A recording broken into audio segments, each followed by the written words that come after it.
chère communauté Tijari Business Link, de nous faire le plaisir d'être parmi nous aujourd'hui pour ce webinaire organisé par le marché des entreprises au niveau de Tijari en partenariat avec BPI France. Je suis Kamel Debi, donc vous me connaissez. J'ai le plaisir d'être parmi vous aujourd'hui pour ce webinaire.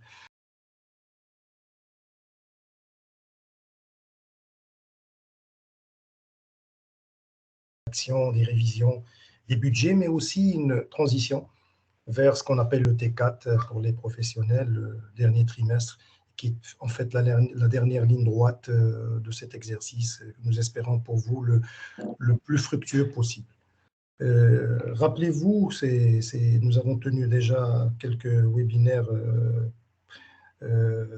courant le mois de mai et mois de juin. Donc, ce webinaire, c'est en fait une série d'une dizaine de webinaires organisés par Tijari Wafa Bank pour ses clients. Alors, pourquoi ce thème et pourquoi aujourd'hui? Dans un environnement de plus en plus compliqué, les PME ont malheureusement beaucoup de mal à financer leur DFR. Et on se dit finalement, quels sont les moyens, quels sont les leviers pour que la PME retrouve un petit peu de sérénité, ne serait-ce que pour les jonctions de son BFR. Et si finalement la solution se trouvait du côté du crédit client, alors que la conjoncture actuelle très compliquée, comme je viens de le dire, marquée par la hausse des prix des matières premières, des intrants d'une manière générale, elle n'est sans incidence sur ces PME.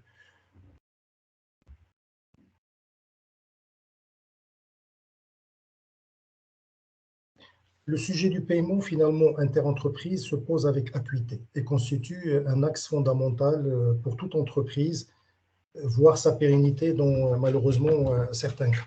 La raison d'être d'une entreprise, me diriez-vous, c'est de lancer une ou plusieurs activités, de proposer, de vendre des produits et services, de facturer et de générer un chiffre d'affaires, bien évidemment. Cependant, entre facturer une prestation, la comptabiliser et encaisser, il se passe beaucoup de choses, ou il peut se passer beaucoup de choses. Alors, comment concilier le développement d'un business et maîtriser le risque? Quand une entreprise assure une prestation, vend des produits et services avec paiement différé, ce qui est souvent le cas, elle achète finalement un risque, sachant que le risque zéro n'existe pas. La preuve, prenez par exemple l'exemple des banques, qui sont réputées avoir les meilleures pratiques de risk management. Elles ont aussi des dossiers difficiles, des provisions et ainsi de suite. Donc, on est dans une relation client-fournisseur qui est dynamique et qui doit être maîtrisée et mieux appréhendée. Alors, qui assure le rôle de credit manager dans une entreprise? Quelles sont ses missions? Quelles sont ses relations au niveau de l'entreprise et auprès des clients? Quel est le rôle du commercial à un moment où la relation devient globale et plurielle, centrée justement sur la valeur créée, et où le rôle du commercial est de plus en plus accentué autour de ce qu'on appelle les managers front. Les managers front, aujourd'hui, pour un commercial, il n'est pas là que pour faire du commercial, il est là aussi pour veiller à la qualité et le suivi de la relation, et ainsi de suite. Quels enjeux pour quelle stratégie de credit management auprès d'une entreprise? Et quelle stratégie commerciale finalement? Quel rôle de la data? Amine Diouri reviendra sur ce sujet en détail. La digitalisation des process peut-elle avoir ou a eu des impacts positifs sur les paiements? Comment finalement aborder positivement ses clients? Comment travailler avec ses clients dans une optique win-win? Comment améliorer finalement les délais de paiement? Ainsi, il y a un son, quelque chose, Ange? Ange? Ange? Yes. Non, c'est bon. C'est juste qu'il y avait un... Excuse-moi. Finalement, comment améliorer les délais de paiement et réduire ainsi soit peu la tension sur le BFR d'une PME, parce que c'est le nerf de la guerre, c'est l'argent pour une entreprise. Alors, pour en parler aujourd'hui, nous avons avec nous un panel d'une très grande qualité autour d'experts qui vont nous faire la gentillesse de prendre de leur temps pour nous éclairer sur ce sujet. Et le remercier vivement. Nous avons avec nous Amine Diouri, responsable du programme InfoRisque d'Untrade, directeur d'études et communication. Et nous avons aussi avec nous Gérald Allais, Credit Manager chez Groupe Partenaire, et Eric Latreuil, Corporate Credit Manager chez Ajinomoto Food Europe. La parole sera donnée dans un premier temps à Amin Diouri, qui nous parlera de son expertise terrain en la matière et la contribution d'InfoRisque auprès des opérateurs, toute taille et secteur confondus finalement. Suivra celle en binôme de Gérald et Eric, qui prendront le relais pour donner un aperçu de leur expertise et précieux conseils aux PME qui nous font plaisir d'être parmi nous aujourd'hui.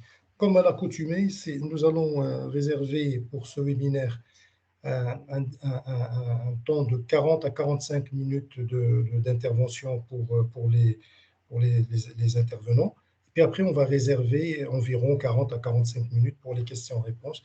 Sur ce sujet, n'hésitez pas à poser vos questions au niveau de la chatbox. Nous, ce qui nous intéresse, c'est que ce webinaire soit interactif. Et puis, il est pour vous. Et vous êtes les experts. Vous, les PME, vous êtes avec nous, vous êtes les experts. Vous vivez ces problèmes ou ces aspects au quotidien plus que nous. Donc, votre contribution sera vraiment la bienvenue. Alors, je vais céder la parole à Amin Diouri. Amin, j'ai dit que je t'ai présenté comme au niveau d'InfoRisque. InfoRisque est un partenaire de référence au niveau de la place qui n'est plus à présenter, qui intervient sur plusieurs sujets, sur le risk management, travaille avec les banques, mais aussi avec les entreprises directement, sur la data, sur les données bilancielles surtout, sur le conseil, sur l'expertise. C'est Amin, je le disais au début, je connais ta passion sur ce sujet, ton accompagnement, et je te réitère la bienvenue, je te cède la parole. C'est Amin, la parole est à toi. Merci beaucoup, Kamal. Bonjour à tous. Alors, j'en profite tout d'abord pour remercier Attijari Wafa Bank et BPI France pour avoir organisé, pour m'avoir invité à ce webinaire sur une thématique qui est effectivement extrêmement intéressante, extrêmement importante. Et donc, effectivement, je centrerai ma présentation sur le prisme de la data, puisque, comme je vais le présenter, il est évident qu'aujourd'hui, on ne peut pas prendre de décision en matière de pilotage du poste client et en matière de credit management sans avoir un bon outil. Et là, l'outil essentiel, c'est principalement la data. Alors, attendez. Pour commencer, je vais me connecter à la présentation. Voilà. Normalement. Alors, tout d'abord, donc peut-être juste une petite présentation de ma personne avant de commencer. Donc, je suis Amin Diouri. Je suis directeur études et communications chez InfoRisque Dun & Bradstreet. Donc, InfoRisque DNB est un data provider, c'est-à-dire concrètement que nous fournissons de la data aux entreprises justement dans cette optique de pilotage du poste client. Mais je rentrerai un peu plus dans le détail plus tard dans ma présentation, l'idée étant effectivement d'axer vraiment cette présentation sur la data, sur son importance dans ce pilotage du poste client. Alors, ma présentation, elle sera scindée en deux parties. La première partie, ce sera dans un premier temps dresser un panorama. Alors, j'ai pris le problème à l'envers, c'est-à-dire je me suis posé la question, qu'est-ce qui se passe si je n'ai pas de stratégie de gestion du poste client? Qu'est-ce qui se passe pour mon entreprise? Et le deuxième point, je voulais, une fois de plus, démontrer le rôle central de la data dans ce pilotage, notamment pour toutes les étapes clés d'une entreprise. 1, trouver un client avec de la data, évaluer ce client. Et 3, comment je fais pour recouvrer plus rapidement mon argent à l'extérieur. Alors, quelques chiffres clés pour commencer, parce que l'idée, effectivement, c'est de dresser un panorama et de donner quelques éléments de langage liés au poste client. Aujourd'hui, vous le savez certainement, puisque vous le subissez, le crédit interentreprise, c'est la première source de financement des entreprises dans le monde. Le poste client représente en moyenne entre 30 et 50% du total bilan. Aujourd'hui, au niveau du Maroc, et ça c'est au niveau des statistiques que nous publions chaque semestre et annuellement, on se rend compte que les retards de paiement et les impayés sont la première source de défaillance des entreprises au Maroc. Donc 40% des défaillances d'entreprises au Maroc sont dues à des retards et à des impayés. Et pour être plus concret en matière d'impayés, il faut savoir Donc ça, c'est des chiffres assurance crédit qui nous le disent. Ça représente, un impayé représente en moyenne 1,8% du chiffre d'affaires d'une société. Donc, c'est vraiment pas anodin. C'est quelque chose d'extrêmement concret et de pénalisant pour l'entreprise. Alors, je le disais, l'objectif pour une entreprise, c'est quoi? C'est vendre et se faire payer. Mais qu'est-ce qui se passe en amont si je n'ai pas bien sélectionné mon client? Qu'est-ce qui se passe si je ne l'ai pas évalué? Qu'est-ce qui se passe si je n'ai pas une bonne stratégie pour recouvrer mon argent qui est à l'extérieur? On se retrouve avec des délais de paiement qui s'allongent fortement. On le sait, au Maroc, les TPE sont les catégories d'entreprises qui souffrent le plus, avec 279 jours de délai client en 2020, 129 jours pour les PME et 95 jours pour les GE. Donc moi, je suis une TPE, je souffre énormément des délais de paiement puisque je suis payé à plus de 280 jours, donc il faut compter plus de 8 mois, 9 mois pour être payé.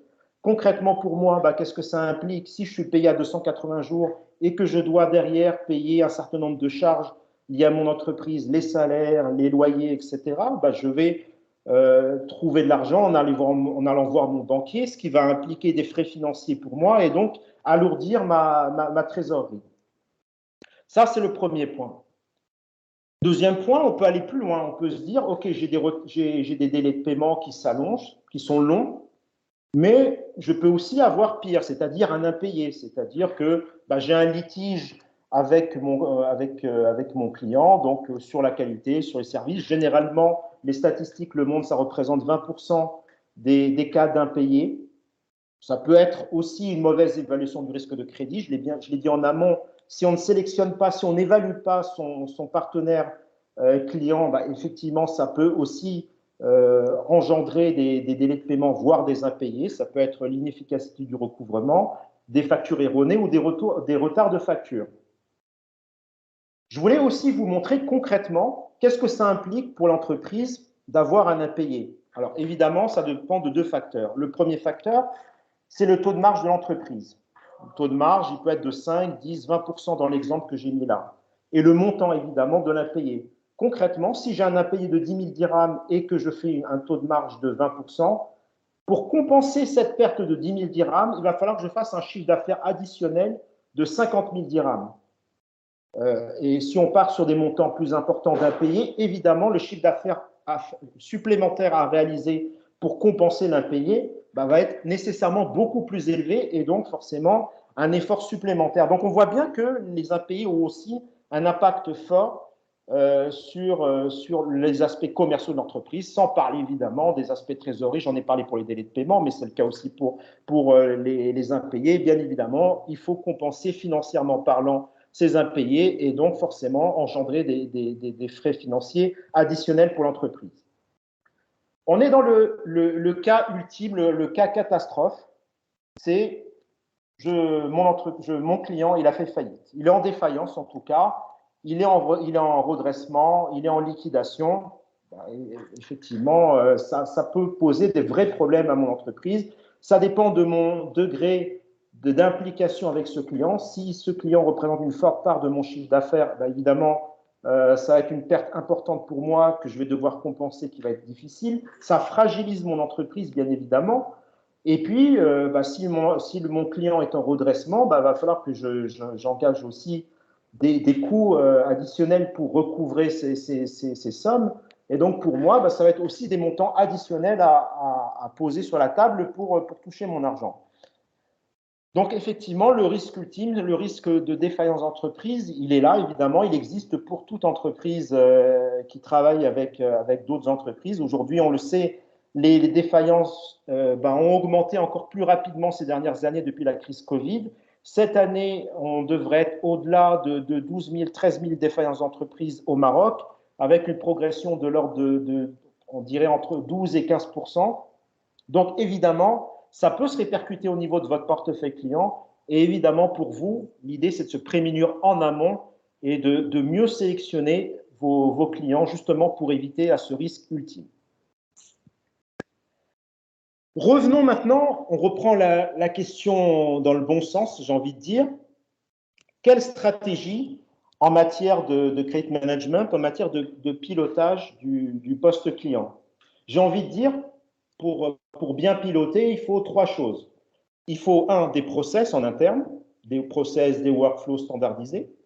Il faut des outils performants, des plateformes. Alors, on parle beaucoup aujourd'hui de plateformes invoice to cash, order to cash, connectées à votre ERP. Et 3, il faut de la data. Il faut de la data interne, puisqu'aujourd'hui, c'est votre savoir-faire, c'est ce que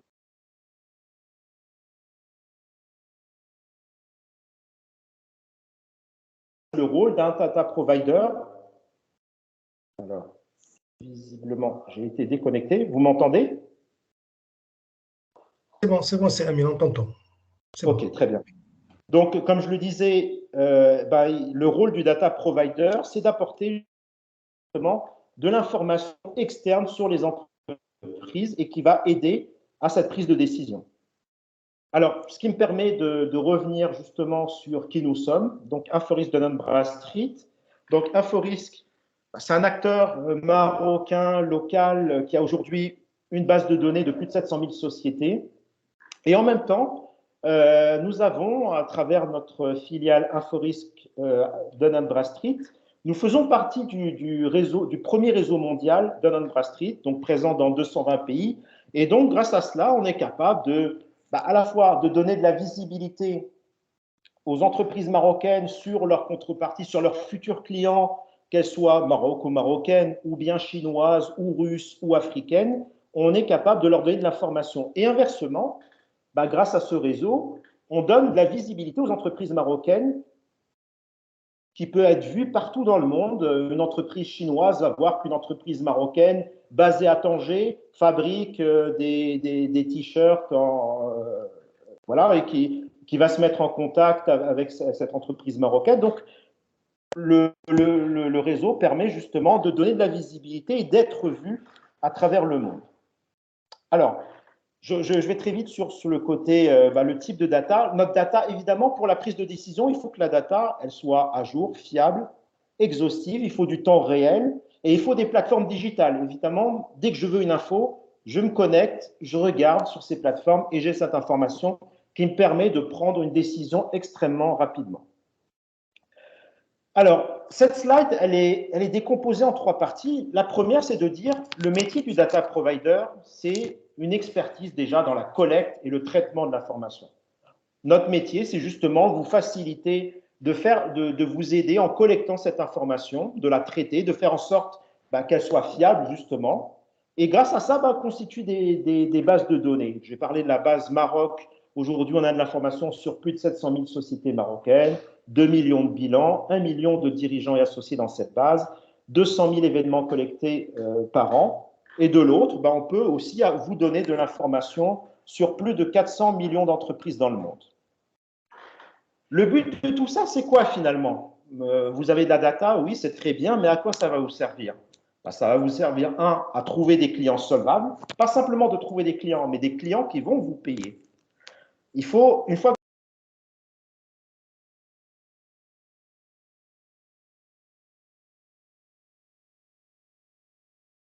leur scoring, quelle est leur santé financière, qui sont les dirigeants et associés derrière ces futurs clients. Une fois que vous avez évalué, vous pouvez sélectionner et surveiller par la suite votre portefeuille client. S'il y a un événement qui affecte, comme c'est le cas actuellement, on est effectivement touché de plein fouet, nos entreprises sont touchées de plein fouet par une succession d'événements, Covid, guerre en Ukraine, etc., inflation, etc., évidemment, ça fragilise le tissu économique, le tissu des entreprises marocaines. Et donc, il faut surveiller, comme le lait sur le feu, son portefeuille client.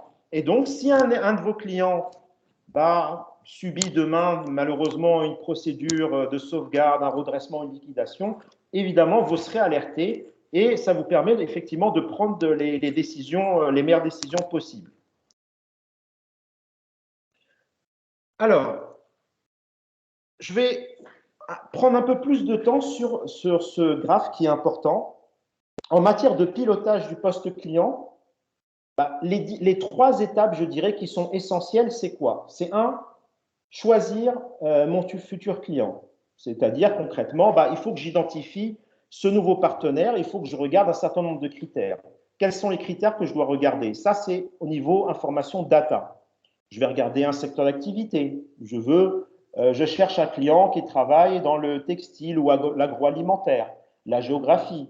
Je veux une entreprise textile qui travaille à Tanger et qui fait 10 millions de dirhams de chiffre d'affaires. Ou je veux une entreprise textile basée à Pékin qui fait 100 millions de dollars de chiffre d'affaires. Ces critères-là permettent, dans un premier temps, d'identifier ces nouveaux partenaires. Dans un deuxième temps, il faut que j'évalue ces prospects. Pour ça, il faut que j'ai des informations bilancielles pour analyser leur bilan. Il faut que j'ai des scores, scores de défaillance, scores de solvabilité. Est-ce que je peux faire confiance à ce futur partenaire? Je regarde ses dirigeants et associés. Alors, c'est important, surtout aujourd'hui, de regarder ce qu'on appelle le bénéficiaire effectif, c'est-à-dire que concrètement, très bien, je vais repérer un futur client qui est…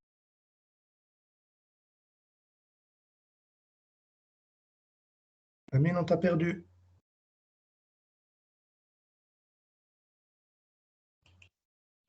Ange, Yes. on a perdu Amine, c'est ça? Ouais, exact. Vous m'avez perdu à quel moment? C'est bon, Allô? maintenant c'est bon. Maintenant, tu étais sur les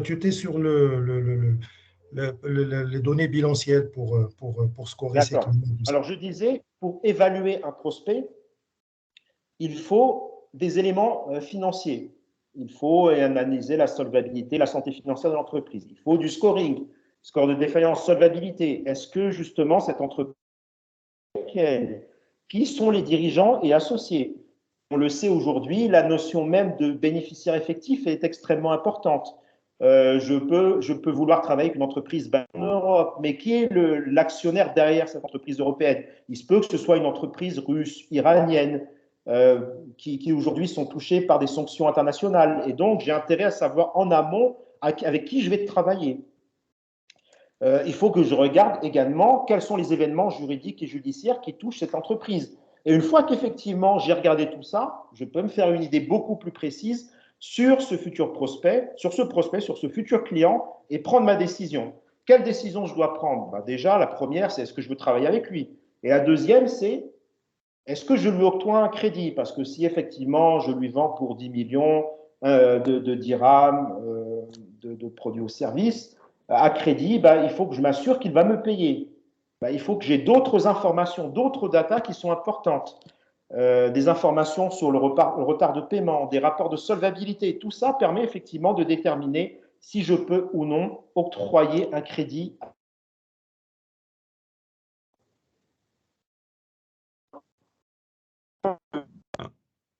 C'est de montrer clairement que quel que soit l'état dans lequel on se trouve en matière de pilotage du poste client, la data forcément joue un rôle central dans l'aide à la prise de décision. Une fois que ce client, j'ai signé avec lui, je lui ai livré et que j'attends d'être payé, que je regarde un certain nombre de choses. Il faut que je surveille ce portefeuille de temps en temps. Il faut que je sache que, vous savez certainement, à l'intérieur d'un portefeuille client, tous les clients ne sont pas homogènes en termes de risque. Certains clients sont beaucoup plus risqués que d'autres. Mais comment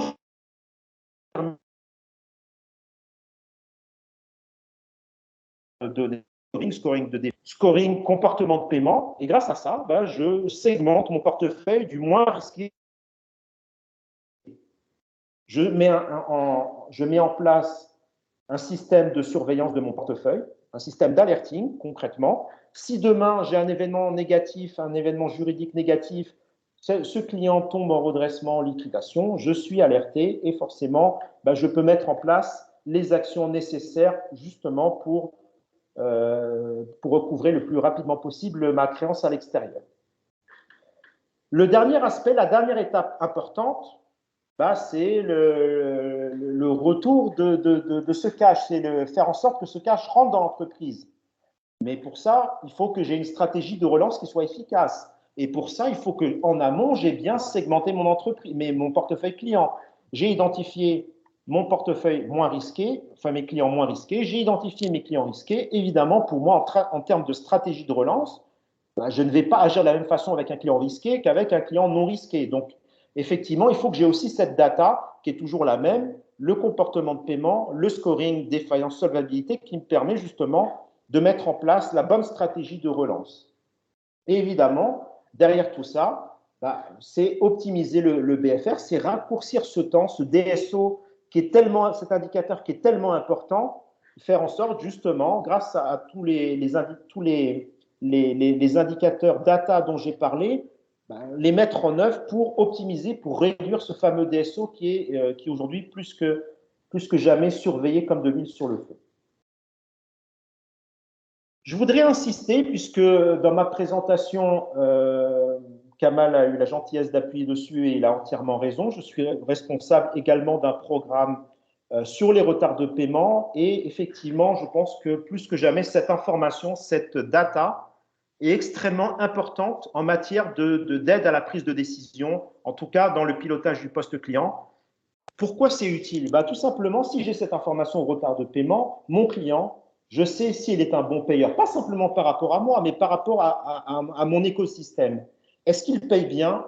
Est-ce qu'il me paye bien par rapport aux autres? Est-ce qu'il paye bien mon écosystème, c'est-à-dire mes concurrents, c'est-à-dire les autres fournisseurs? Et évidemment, une fois que j'ai cette information, je sais aussi s'il me paye mieux ou moins bien que mes pairs sectoriels, que mes concurrents. Et ça, bien évidemment, c'est une information importante et ça va permettre justement une stratégie. Si je suis moins bien payé que mes concurrents, moins rapidement en tout cas, c'est l'occasion de discuter avec ce fameux client et de lui dire, écoute, pourquoi moi je suis moins bien payé que les autres? Et effectivement, l'information, on va trouver l'information retard de paiement, l'information comportement. Perd le son, Amine. Yes. Amine, désactive ta caméra, ta caméra, Amine. Pour gagner en bande passante, désactive ta caméra, Amine.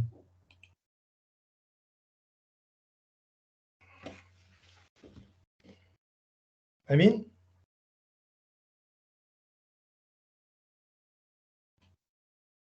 Vous m'entendez bien?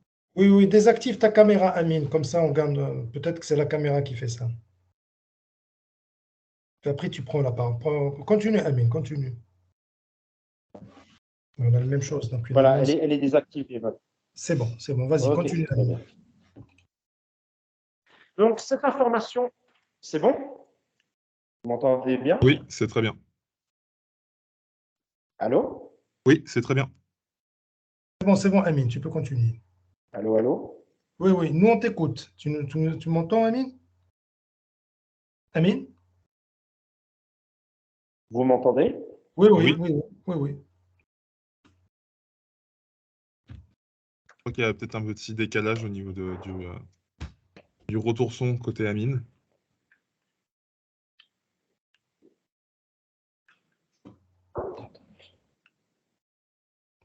Vous m'entendez? Oui, j'ai écrit un mot. C'est bon. Continue, Amine, continue. Amine?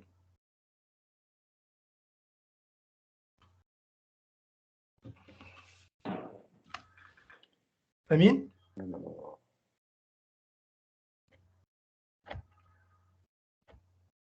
Écoute, on va... Amine, tu m'entends? On va revenir sur... Amine, Amine maintenant? Oui, c'est bon. Ok. Maintenant, on peut voir. Bon, très bien. Alors, je ne sais pas ce qui s'est passé. Vous étiez sur cette dernière slide, j'espère. Oui. Ok, très bien. Donc, ce que je disais simplement, donc l'information primordiale en matière donc l'information retard de paiement, comportement de paiement dont j'ai parlé à l'instant, les impayés sectoriels. Cette information, elle est capitale pour la prise de décision, justement. Est-ce que je dois travailler, est-ce que je peux travailler avec ce futur client? Et donc, ça me donne aussi cette approche big data. Elle permet justement d'avoir de l'information pertinente. Et donc, effectivement, je pense que beaucoup d'entreprises, toutes les entreprises devraient avoir accès à cette information justement pour prendre la bonne décision. Et voilà, je pense que j'ai terminé. C'était ma dernière slide. Donc, je vous remercie de votre attention et je passe la main à mes confrères. Merci, c'est Amine pour ton intervention qui nous met directement dans le vif du sujet. Je cède la parole à à Eric et à Gérald, Eric Latreux et Gérald Allais. Ils sont deux experts, Eric et Gérald, qui ont dirigé ou qui sont toujours dans l'association des credit managers au niveau en France ou même membres de la Fédération européenne des credit managers. Et donc, je trouve qu'ils ont beaucoup de choses à nous raconter sur ces sujets. La parole est à vous, Eric et Oui, Gérald. très bien. Merci Kamel, merci Amine. Présentation très intéressante sur pas mal d'aspects, effectivement, du credit management. Donc, avant de parler largement de l'association qui nous réunit avec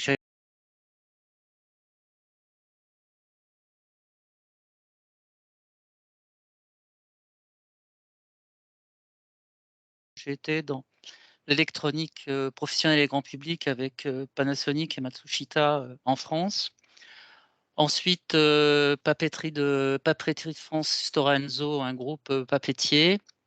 Et j'ai créé la fonction de Credit Manager Group dans un pôle d'activité de Saint-Gobain qui s'appelle SGD, Saint-Gobain GD Jonker, où j'avais 9 filiales dans continents forcément différents. Et il fallait que je crée l'ensemble des filiales. Enfin, c'est que c'était plutôt un challenge assez passionnant par rapport à ça. Et donc, j'étais des contextes soit de développement d'entreprise, soit de création du poste. Et là, actuellement, je suis effectivement chez Ajinomoto Foods Europe, où la société avait besoin de se structurer et d'avoir une vision claire sur la gestion du poste client, ce qui n'était pas le cas pour plein de raisons, parce que le poste client arrive souvent après la bataille, hein, et c'est là où on s'aperçoit qu'il y a peut-être des choses à faire. Mais avant de s'en apercevoir, il se passe pas mal de choses. Donc là, c'est un challenge extrêmement intéressant où j'ai des établissements secondaires à Londres, à Hambourg et en France. Ceci dit, je suis très orienté, donc je suis dans une ETI en fait, hein, comme pour Saint-Gobain. Donc je suis vraiment orienté sur ces problématiques des PME parce que bon, c'est pas un poste, je dirais de 440, hein, loin de là. C'est un poste de terrain, c'est un poste opérationnel de tous les jours et c'est ça qui fait aussi le côté vraiment contributif dans une entreprise. Donc, on développera ça, on essaiera de développer avec Gérald ces éléments-là. Et je suis vraiment content d'être dans cette fonction, qui est une fonction qui n'est pas du tout ésotérique, comme je viens de vous le dire, mais qui est vraiment dans le concret, avec surtout un positionnement très intéressant, puisque vous rayonnez à la fois sur la partie commerciale et vous appartenez à la partie financière. Donc, vous êtes quelqu'un en fait très transverse. Et vous avez des informations assez privilégiées qui vous permettent d'agir plus vite en interne et de coller au marché, aux réactions du marché, des clients. Donc voilà, donc je vais laisser Gérald se présenter, après on parlera de l'association et du petit, je dirais, exposé qu'on va vous faire, qu'on a fait à BPI en France, parce que c'était dans le même état d'esprit. C'était orienté vers les PME et on espère développer des choses en formation, pas mal d'éléments pour ce type de profil d'entreprise. Merci. Gérald?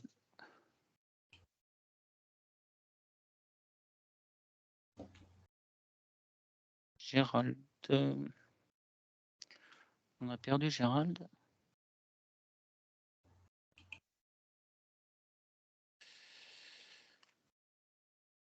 Yes, c'est bon. Alors Gérald, il va activer votre micro. Est-ce que C'est bon pour nous en tout cas. tout le monde voit bien là? Oui, c'est bon. Oui. Oui, c'est bon, c'est bon. Alors bonjour à toutes et à tous. Merci de nous avoir invités à ce webinaire sur le crédit management qui, dans la continuité de ce qu'a dit Amine, il y a des outils, il y a aussi des hommes derrière, ou des femmes, sur ce métier-là. Donc c'était ça, c'est le crédit management au service de la PME. Donc pour ma part, je suis crédit manager dans le groupe partenaire. Alors le groupe partenaire, c'est le secteur de l'intérim.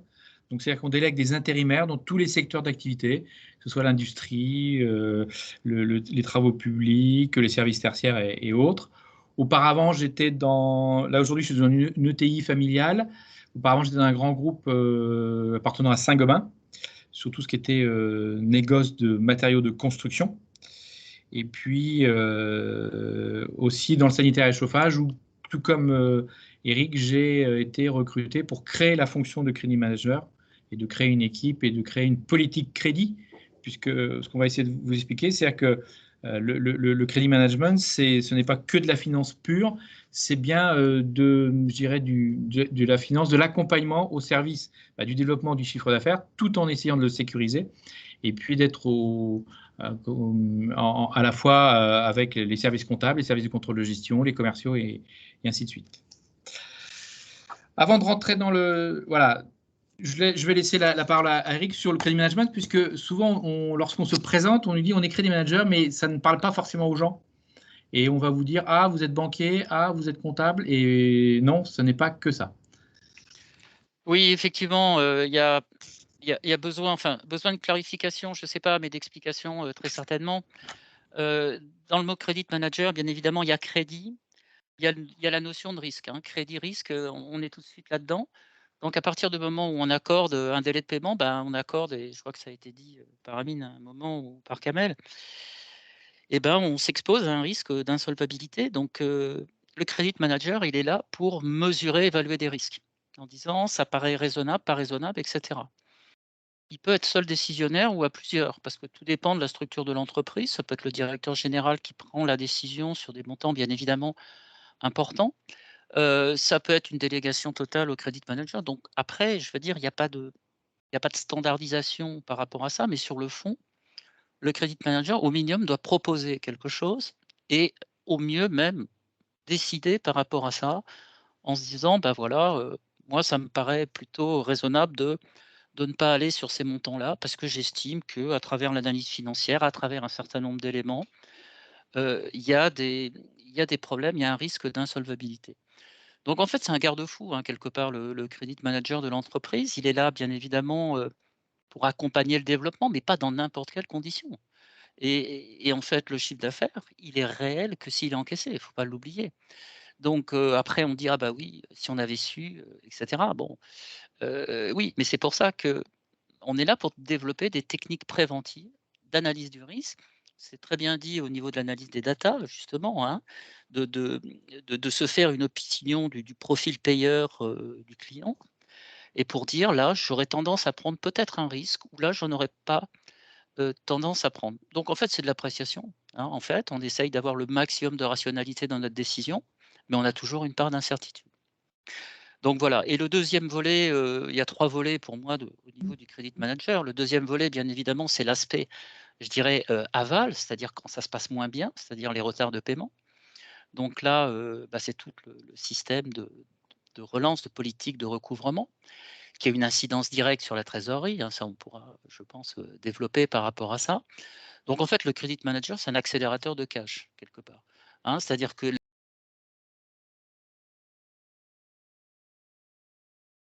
permettent de résorber des déséquilibres financiers, de financer bien évidemment les faire, ça c'est une évidence. Et donc voilà, donc il a un rôle concret sur le bas de bilan, quoi. C'est absolument évident. Et le troisième rôle, je ne sais pas si on l'oublie parfois, mais il se développe même peut-être plus qu'on pourrait le penser, c'est que le credit manager est un homme de projet. C'est quelqu'un en fait qui va développer, étant donné qu'il est positionné, je dirais, au carrefour de pas mal de services comme la supply chain, la logistique, l'ADV, le customer service, etc. Il va développer des projets comme la facturation électronique, comme un certain nombre de les CRM. Donc, tout ça dans l'amélioration de la relation financière vers le client. Et ça, c'est extrêmement important parce que il est là aussi, hein, sur le moyen terme. Il n'est pas uniquement sur le court terme. Donc voilà, à mon sens, les trois points majeurs des missions du credit manager. Tout à fait.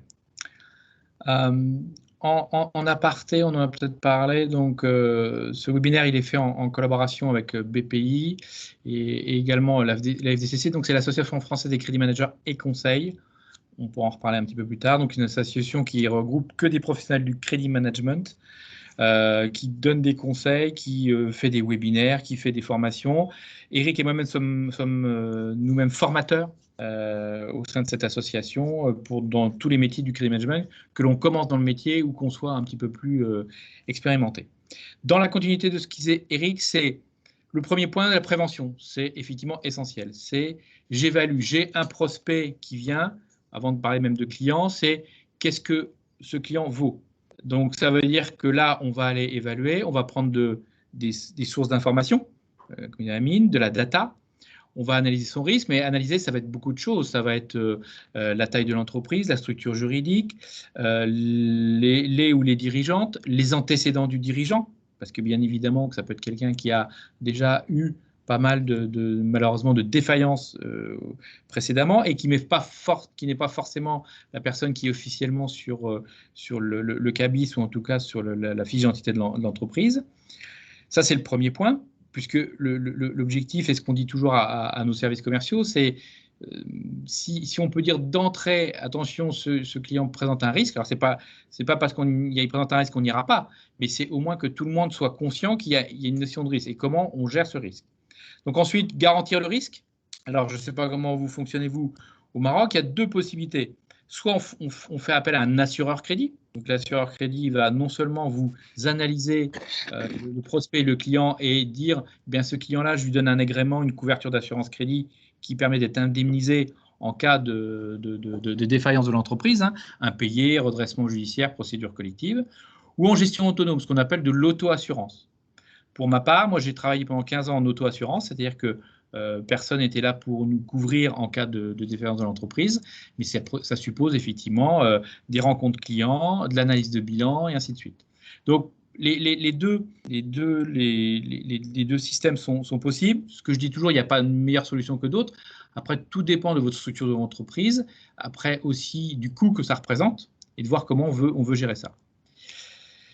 La prévention et la gestion du risque, ça va aussi par des fixations de limites de crédit par client, puisque ce qu'on disait, le crédit interentreprise, c'est que je vous vends quelque chose, vous allez me payer à 30 jours, 40 jours, 45 jours.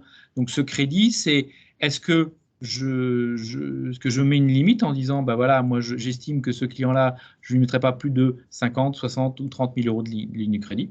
Et donc on va le fixer par client.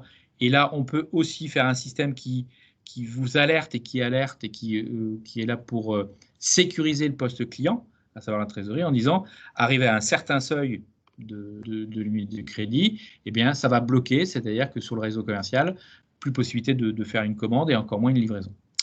Et puis, un aspect extrêmement important, on parlait du quotidien du métier de crédit management, du crédit manager, c'est la surveillance du portefeuille client. Il faut que tous les jours, on soit averti de tout ce qui va se passer chez nos clients. Changement d'adresse, changement d'actionnaire, inscription de privilèges auprès de l'URSSAF ou du Trésor public, publication du bilan, et ainsi de suite. Il faut qu'ensuite on soit le plus rapidement informé pour que nous, au niveau d'un service crédit client, on puisse avertir le réseau commercial.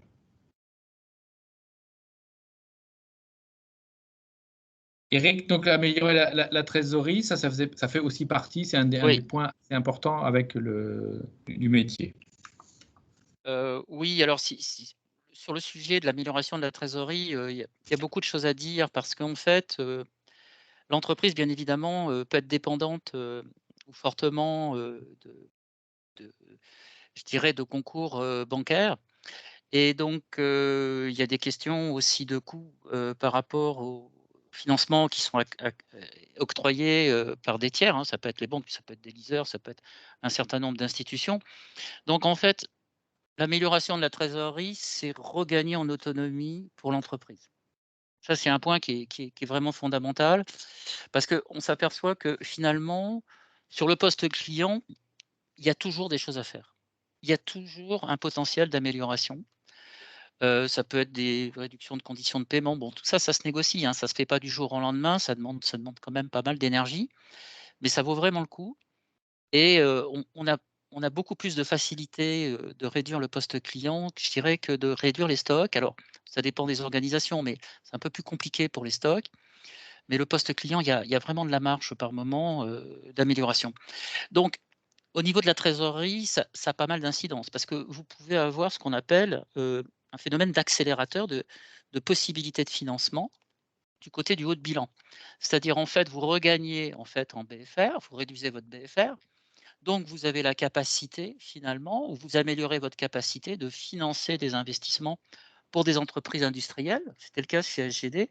Hein, SGD, il fallait financer des fours, tous les 4 ans, tous les 5 ans, c'était 30 millions à chaque fois. Donc, vous voyez, il y avait un service de trésorerie qui était assez étoffé par rapport à ça, qui cherchait des solutions.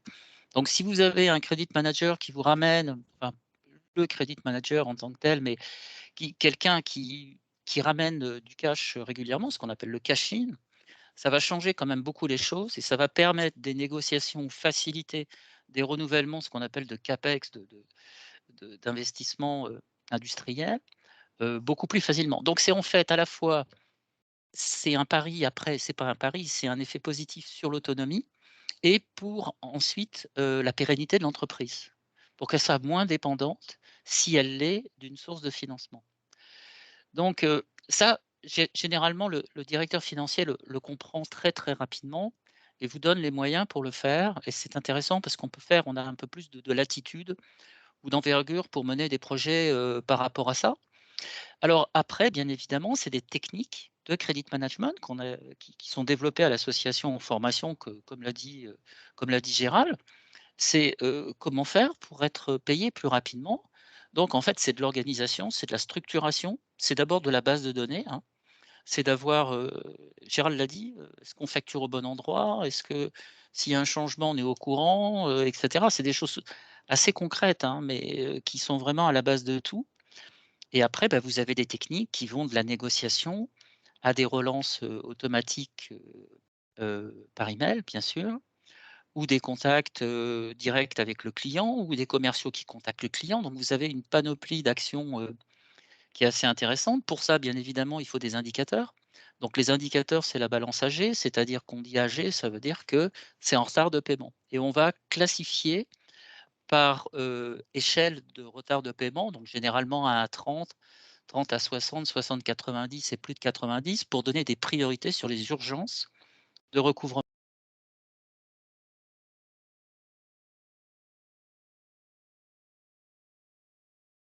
Mais c'est pas, c'est quelque chose d'assez classique avec, les équipes commerciales où je leur expose la balance AG et on va commenter chaque retard. Qui fait quoi? Pourquoi? Est-ce que c'est normal? Pas normal? Qu'est-ce qu'on fait? Donc c'est ça aussi le credit management, c'est d'aller tout le temps, sur ces actions-là, enfin de déclencher ces actions-là. Mais pour ça, il faut des indicateurs qui soient clairs. Il faut qu'un système, c'est pas forcément un ERP, hein, ça peut être fait, avec des systèmes, classiques, mais il faut qu'on soit au clair. Il faut que les encaissements se fassent tous les jours, bien évidemment. Il ne faut pas qu'il y ait de décalage. Il faut qu'il y ait une fiabilité de l'information et après on peut faire pas mal de choses. Voilà. Et puis effectivement, c'est aussi, on marque savoir accompagner un client en difficulté.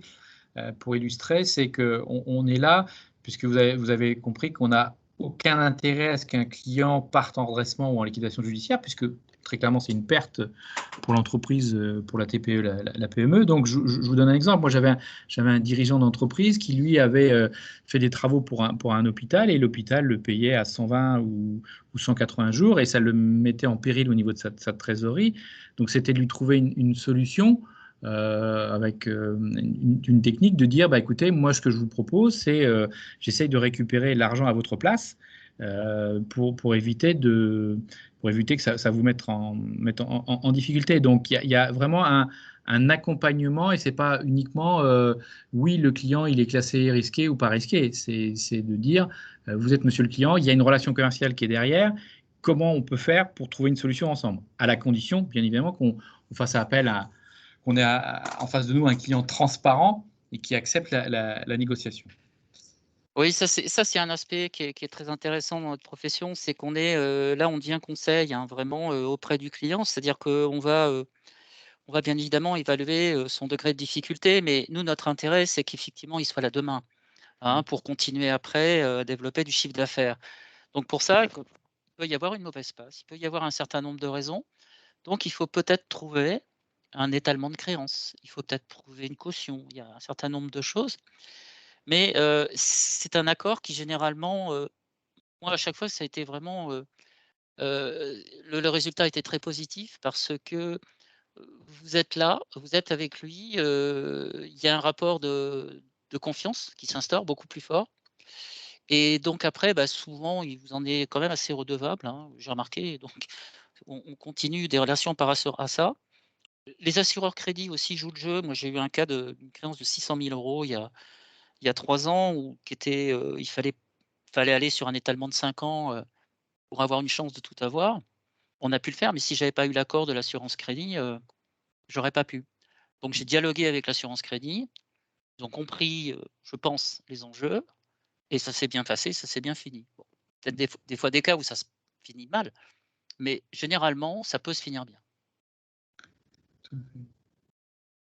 Alors, on parle de poste client, c'est le financement du poste client et financer sa croissance. Ce qu'on constate, moi, ce que je constate pour avoir rencontré beaucoup de dirigeantes et de dirigeants, c'est à un moment donné, on sent que, et notamment la forte croissance, c'est-à-dire que je fais une forte croissance de mon entreprise, mais si je ne la maîtrise pas et si je ne la finance pas, j'ai beau avoir un superbe chiffre d'affaires et je risque de tomber alors que je suis en pleine activité.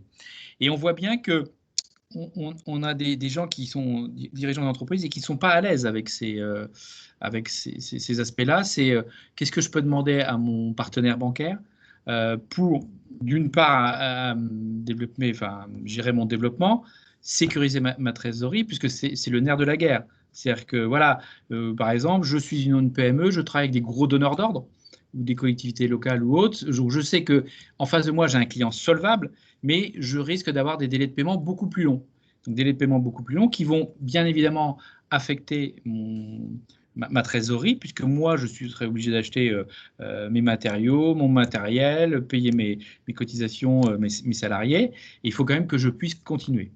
Donc, ce qui est important, c'est que là, le crédit manager ou la crédit manager, elle a son rôle, c'est aussi connaître tout ce qui est solution de financement externe. Quand on discute avec un dirigeant, parfois, il ne sait pas tout ce qui existe.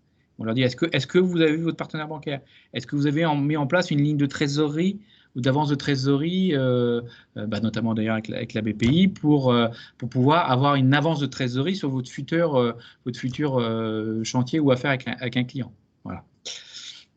Donc, qu'est-ce que c'est que le BFR, hein, bon, le besoin en fonds de roulement, la facturage. Je vais laisser Eric en parler parce que ça, c'est quelque chose qui, pendant très longtemps, a eu mauvaise presse, la facturage. On disait attention, si un client fait appel à un facteur, bah, il ne va pas bien.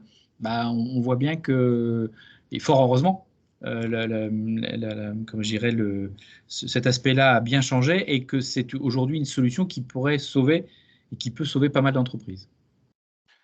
Oui, complètement. C'est-à-dire que la facturage, c'est une solution qui est vraiment adaptée. Je ne suis pas là pour faire la publicité de la facturage, hein, soyons clairs. Hein, j'ai pas de convention par rapport à ça. Mais je trouve en tant que, bon, je dirais spécialiste ou tout du moins connaisseur du credit management, la facturage, c'est une solution qui peut être très adaptée parce qu'elle est adossée au poste client. Donc ça, c'est vraiment bien. Comme des financements, par exemple, sur gage sur les stocks, par exemple.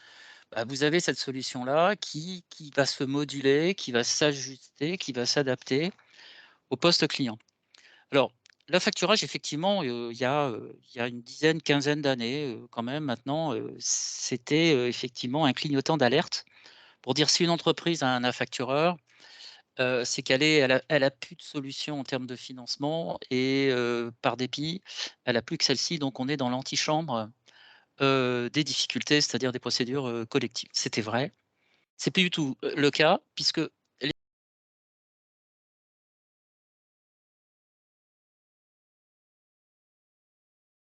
propriétaires de la créance, mais très généralement, vous avez 2 schémas, mais je vais pas faire un cours là-dessus. Mais très généralement, on est dans un mode confidentiel, c'est-à-dire que le client ne sait pas que, c'est l'affactureur qui est détenteur, de la créance et donc vous continuez, votre recouvrement et quand vous avez reçu le paiement et ben, vous remboursez en fait l'affactureur qui vous a financé préalablement le poste client. Donc c'est plutôt pas mal, donc ça demande un peu d'organisation, un peu d'information, de système d'information, mais on y arrive, hein. C'est modulable, donc comme je le disais Et ce qui est intéressant dans la facturage, c'est qu'en fait, je dirais, les éléments de tarification, sans rentrer dans le détail, vont être fortement liés à votre compétence en credit management. Si l'entreprise a une équipe ou même des personnes, une personne qui fait un travail de qualité, eh ben, il y a toutes les chances qu'elles vont vous faire des financements plus importants de ce qu'elles auraient prévu et des tarifs plus intéressants de ce qui était prévu aussi. Donc, elles ont tout intérêt à, je dirais, à améliorer, à vous faire améliorer ou tout du moins s'appuyer sur l'efficacité de votre recouvrement. Tout à fait. Alors, Eric l'a dit en début de ce webinaire, c'est le Credit Manager, c'est une fonction qui est au carrefour de pas mal de choses, d'enjeux commerciaux et financiers. Alors, on a coutume de dire dans le métier que le Credit Manager, c'est le plus commercial des financiers et le plus financier des commerciaux. C'est-à-dire qu'on nous voit souvent comme étant l'homme de la finance, l'homme du contentieux, mais non, on est bien autre chose et ça nécessite de la polyvalence, puisqu'on est en relation avec tous les services de l'entreprise et qui vont donc de la prise de commande jusqu'au paiement intégral. Donc, bien évidemment, le but, c'est qu'on puisse tout de suite faire une tour de contrôle et de détecter dans le cycle qu'est-ce qui peut se passer. On a parlé de dématérialisation des factures et à un moment donné, j'ai eu le cas encore cette semaine, le client, c'est pas qu'il ne voulait pas nous payer, sauf que sur la notion de facturation, on ne lui mettait pas son bon de commande. Le client dit, moi, je suis paramétré, si je n'ai pas de bon de commande, la facture, elle n'existe pas. Et par voie de conséquence, je ne vous la paierai pas.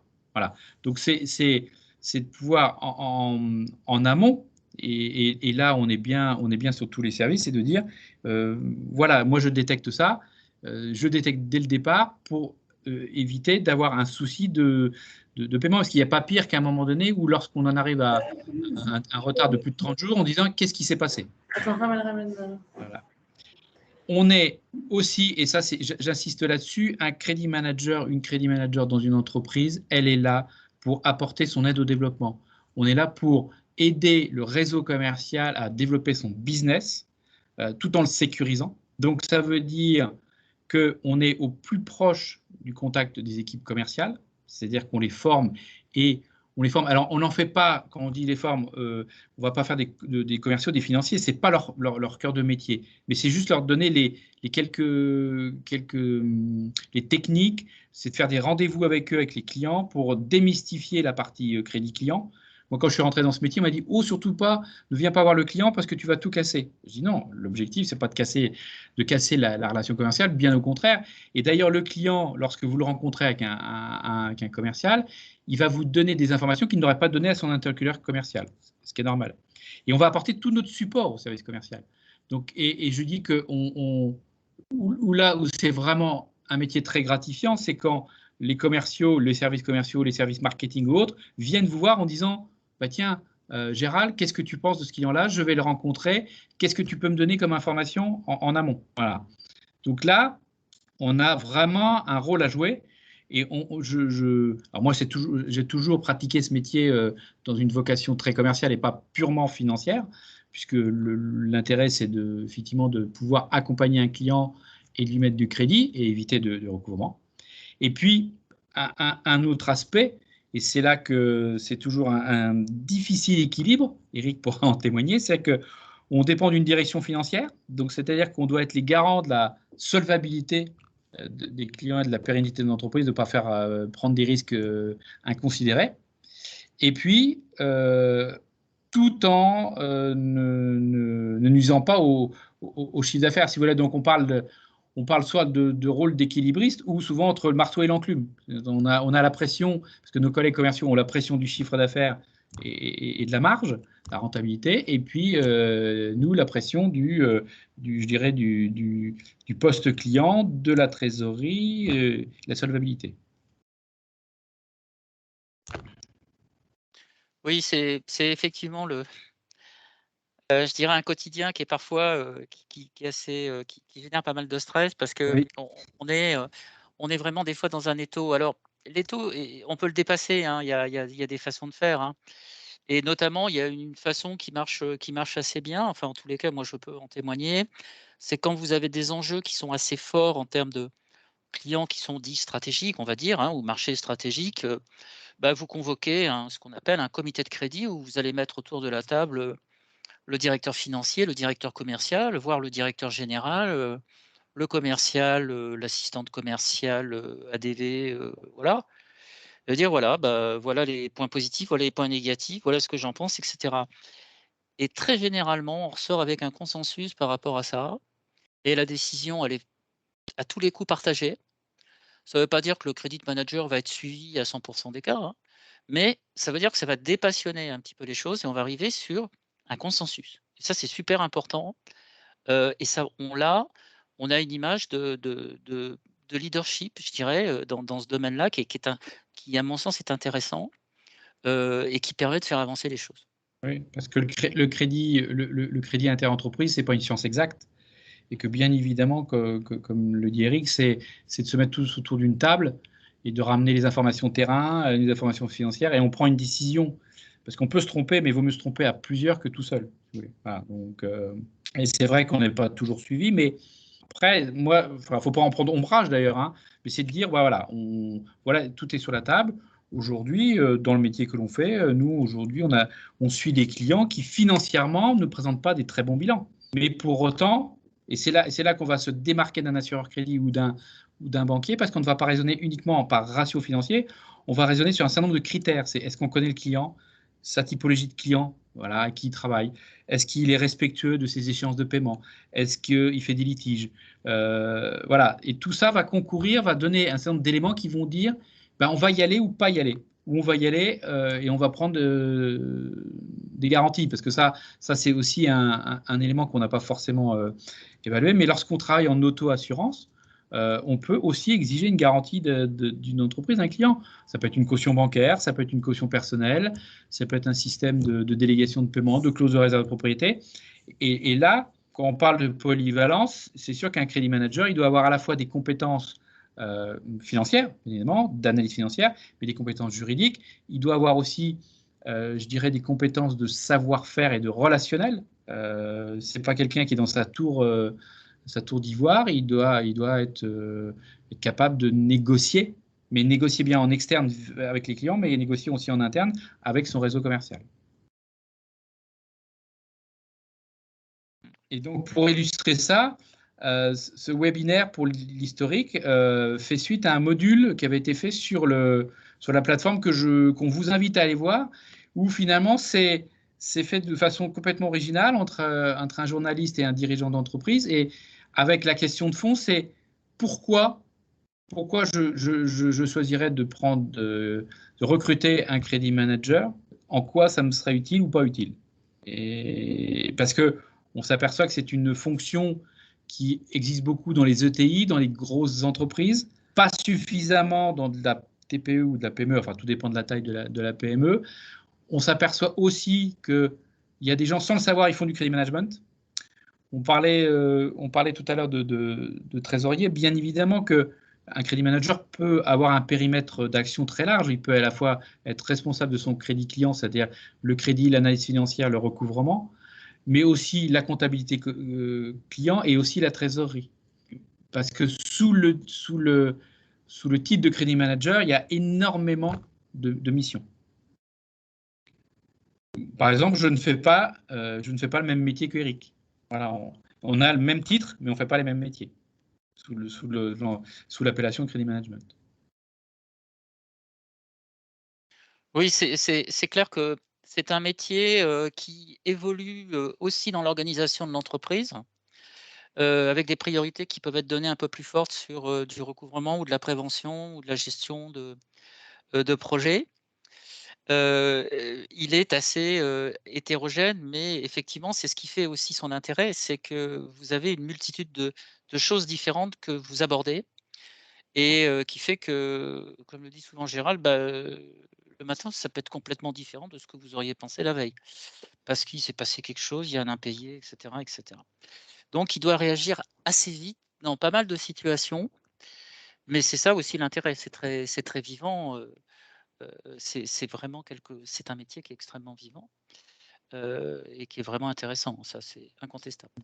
Et on voit bien quand on rencontre des entreprises et on leur dit mais est-ce que vous connaissez votre client? Et la plupart du temps, ils ne connaissent même pas le client. Et on leur dit, mais vous ne le connaissez pas? Qu'est-ce que vous avez négocié comme délai de paiement? Donc, on voit bien qu'il y a un manque dans pas mal d'entreprises sur cette partie-là, sur la connaissance de son client et donc la gestion du post-client avec toutes ses conséquences. Pour finir, donc, on est à votre disposition, hein, bien évidemment, on vous laissera nos coordonnées. Vous pouvez contacter la FDCC. Et avec la BPI, on a fait pas mal de modules liés au crédit management. Alors, on en a fait sur les délais de paiement. On en a fait sur comment recouvrer ses créances, alors à la fois à l'amiable et en judiciaire. Avec Eric, on a un webinaire sur la digitalisation. Ça faisait partie aussi des projets et on se met en mode projet avec un service informatique. C'est je dématérialise mes factures, c'est-à-dire que je ne fais plus de transmission papier dans l'objectif d'avoir fluidifier le cycle de paiement. Et puis, on a fait un module aussi sur ce qu'on appelle le risque client. Donc, on vous invite à aller sur le site de la BPI, quelque chose d'assez ludique. Et puis, bien évidemment, qu'on est là pour répondre à vos questions si dans la limite de nos connaissances. Ben, merci. Oui, alors il y a un aspect que je rajouterais par rapport à ça et ce qu'on fait. Bien évidemment, on est à votre disposition, ça c'est clair. Il faut savoir que l'association, la FDCC, existe depuis plus de 50 ans. Donc c'est pas pour rien parce qu'en fait, on est 1000 membres. Donc moi, j'ai eu la chance d'être président pendant 6 ans de cette belle association. Donc on a à chaque fois, je dirais, des échanges qui nous permettent d'améliorer nos connaissances et de former des gens qui rentrent dans ce domaine et qui ont besoin d'avoir des repères. Donc on a des cycles de formation qui peuvent être en entreprise, qui peuvent être à distance, qui peuvent être aussi des formations certifiantes, hein. Donc on a un certain nombre de choses qui sont là. Et deuxièmement, bon, on est quand même assez attaché et ouvert aussi sur l'international. Enfin, moi, c'est ma vocation depuis un certain nombre d'années. Donc, on est prêt à développer des actions sur des pays proches et en plus francophones. Donc, sur toutes ces thématiques-là. Donc, voilà, on a aussi ce regard sur nos confrères, avec nos confrères européens au sein de la FECMA, comme l'a dit Kamel. Voilà. Merci beaucoup Gérald et Eric pour cette brillante intervention avec celle de Amine. Amine, tu peux actionner ta caméra? C'est Amine? Amine? Vous me voyez? C'est bon? Non, on ne te voit pas, mais on t'entend. Ah, pourtant, je me vois à l'écran, c'est bizarre. Ah, peut-être qu'il faut enlever. Je ne sais pas. C'est bon, c'est bon. Ben, merci pour vos interventions. On va passer à des échanges. Amine, s'il y a trois données, toi qui connais ces sujets en tant qu'expert, est-ce que la place Maroc paye mieux depuis quelques années? On parle de ces sujets de délai de paiement.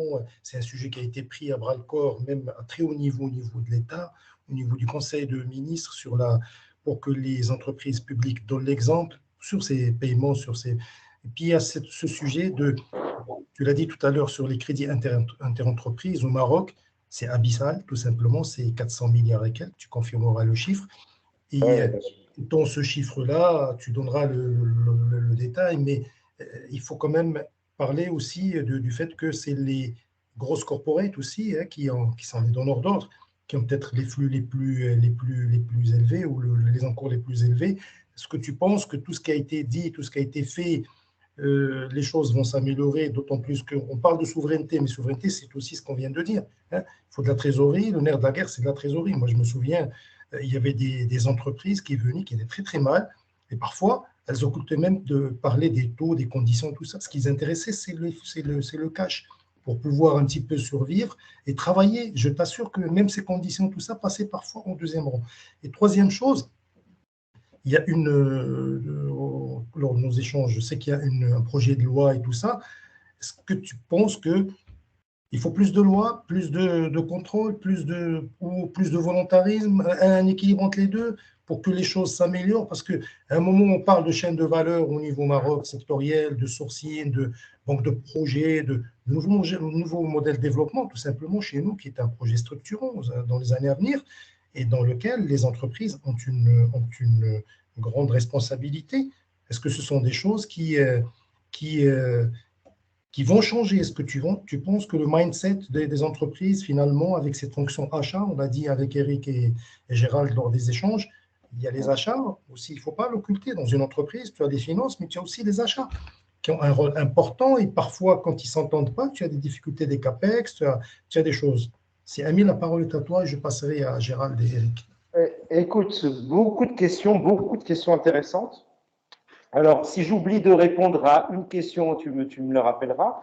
Disons que, effectivement, quand on dresse le panorama, j'en ai parlé tout à l'heure, d'un point de vue macro, la situation, elle n'est pas bonne, elle se détériore d'année en année. C'est-à-dire que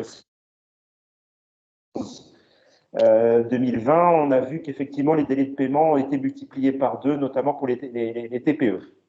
Donc, effectivement, c'est une situation qui n'est pas bonne du tout, c'est-à-dire que j'ai parlé de 280 jours. Le crédit interentreprise, c'est effectivement un peu moins de 400 milliards, c'était 380 exactement en 2020, ce qui représente plus ou moins un tiers de notre PIB. Donc, un gros montant. Et ce qu'il faut retenir de ce crédit interentreprise, effectivement, j'ai parlé des victimes, des principales victimes, entre guillemets, qui sont les TPE, mais les catégories qui sont à l'origine de ce crédit interentreprise, c'est majoritairement, quand je dis majoritairement, c'est 80% de ce crédit interentreprise qui sont concentrés entre les mains des grandes entreprises et des PME et des ETI. Donc, s'il y a des actions à mener aujourd'hui, évidemment, c'est une action qui doit être menée auprès des PME, des ETI, des GE pour qu'effectivement elles payent mieux. Et effectivement, c'est accompagner ces TPE qui aujourd'hui souffrent le plus de cette question des délais de paiement. Voilà, ça c'est pour le cadre général. Alors pourquoi c'est extrêmement important pour notre économie, pour notre écosystème d'entreprise? Parce qu'aujourd'hui, malheureusement, on l'a vu d'année en année, la question des délais de paiement se pose tout le temps. Et une entreprise, elle ne peut pas, si on se focalise toujours sur cette question des délais de paiement, on ne va pas se focaliser sur les autres questions essentielles. Une entreprise, elle n'a pas simplement cette question de récupérer du cash. Elle doit grossir, elle doit investir, elle doit embaucher. Mais si déjà elle ne récupère pas l'argent ou si elle récupère de plus en plus tardivement, elle passe toutes ses ressources, toutes ses forces vives sont concentrées sur le fait de récupérer de l'argent. Donc forcément, quand on passe son temps à récupérer de l'argent, on pense moins à vendre, on pense moins à investir, on pense moins à embaucher. Et c'est ça aujourd'hui, je dirais, la vraie problématique de notre entreprise. C'est que le BFR, la question de la gestion du BFR est devenue tellement prééminente, tellement forte, qu'on ne pense pas à autre chose. Ensuite, concernant la question de la loi, est-ce qu'il faut plus de lois? Non, je ne pense pas qu'il faille plus de lois. On a déjà eu 3 lois sur les délais de paiement en 2011, 2016. 2022, on a un autre projet de loi qui est en cours d'adoption qui devrait être adopté prochainement. Donc la question de la loi, elle est déjà omniprésente. La question, c'est comment on applique, est-ce qu'on applique la loi? C'est ça la vraie question. En 2011 et 2016, les différentes moutures de la loi sur les délais de paiement n'avaient jamais été appliquées. Les pénalités de retard, en gros, on demandait à un client, en mettant en relation directement un client et un fournisseur, et puis si jamais le client ne payait pas, on demandait au fournisseur d'appliquer des pénalités de retard, ce qui n'a jamais été fait, puisqu'il y a quand même une relation commerciale, il y a un rapport de force qui est important, et donc ces différentes lois n'ont jamais été appliquées. Le nouveau projet de loi qui prévoit l'intervention de l'État à travers la DGI a un peu plus de sens. Parce que là, effectivement, on dit, maintenant, c'est plus le client et le fournisseur qui se mettent d'accord sur les pénalités, sur les amendes, c'est l'État, c'est la DGI qui dit, maintenant, il va falloir faire des déclarations chaque année, et si vous ne payez pas bien, vous allez payer des amendes. Et donc, on change déjà de philosophie, et ça a déjà plus de sens de mettre l'État comme tierce partie entre le client et le fournisseur. Voilà, je pense, je ne sais pas s'il y a une question que j'ai dû laisser. Sur les corporates, pour qu'elle donne l'exemple, parce qu'aujourd'hui, à travers tout ce que nous avons vu, il y a ces chaînes de valeur, il y a ces écosystèmes fournisseurs. On a vu ça depuis quelques années. Aujourd'hui, c'est vrai, même au Maroc, moi je l'ai vécu à Tijeri, où des donneurs d'ordre, des grosses corporates ont commencé à venir parler sur ces sujets de leurs écosystèmes fournisseurs, parce que tu as un écosystème qui est hétérogène, qui est hybride, ce que tu veux. Il y a pas que il y a aussi de la TPE, de la PME chez eux et tout ça. Et est-ce que, moi je pense qu'il y a quand même un déclic, il faut qu'il y ait quelque chose pour que ces donneurs d'ordre payent aussi dans les délais. Il y a aussi des choses qui peuvent se mettre pour que franchement on libère un petit peu d'énergie, parce qu'on ne peut pas, parce que ça c'est une des entreprises qui l'avait dit. Quand on parle de la préférence nationale, quand on dit qu'on doit saucissonner les marchés pour que les entreprises marocaines puissent y accéder, tu ne peux pas demander, Amine, à une entreprise, je ne sais pas si tu partages, de présenter des normes, des qualités, que le produit soit vraiment conforme et tout ça. Et à la fin, cette entreprise n'est pas payée dans le délai. Les promoteurs, ils vont aller chercher le facteur, chercher des crédits de soudure chez des banques et tout ça. Et donc, finalement, dégradation de la valeur. Finalement, c'est quelque chose, c'est une boucle qui n'est pas achevée. Je ne sais pas ce que tu en penses. C'est de très bonnes remarques. Je dirais que c'est deux choses qui sont un peu différentes. On nous dit, excuse-moi de t'interrompre, on nous dit, Mohamed Tougui nous dit, pour une PME dans le secteur BTP, il y a des délais de paiement qui vont jusqu'à 150 jours. Ça ne te choque pas? C'est des choses qui… Non, ça ne me choque pas. Non, le BTP est un secteur qui souffre, les entreprises du BTP souffrent énormément. Ça, c'est archi connu, effectivement. Et malheureusement, c'est une réalité. Maintenant, la question que tu poses, pour moi, il y a deux choses différentes. D'un côté, il y a la question des écosystèmes clients-fournisseurs. Effectivement, il y a de gros donneurs d'ordre aujourd'hui. Ça, c'est une très bonne chose. Effectivement, il faut donner l'exemple. Et effectivement, ces gros donneurs d'ordre sont là et ils structurent leur marché, ils accompagnent leurs fournisseurs. Alors évidemment, toutes les entreprises ne vont pas travailler avec l'OCP, mais c'est déjà un bon exemple qui est donné par un gros donneur d'ordre. Donc là, j'ai cité l'exemple de l'OCP. Effectivement, c'est très bien. Mais bon, toutes les entreprises ne travaillent pas avec ces grands donneurs d'ordre. Et donc, il faut effectivement une sorte de moralisation une moralisation des états d'esprit de nos chefs d'entreprise de manière générale. On ne peut pas continuer avec des délais de paiement de 200, 300, 400 jours. Ça n'a pas de sens. Quand on sait que la loi parle de 90 jours et le futur projet de loi 120 jours, ça veut dire qu'on est sur des retards de paiement de 80 jours, 100 jours.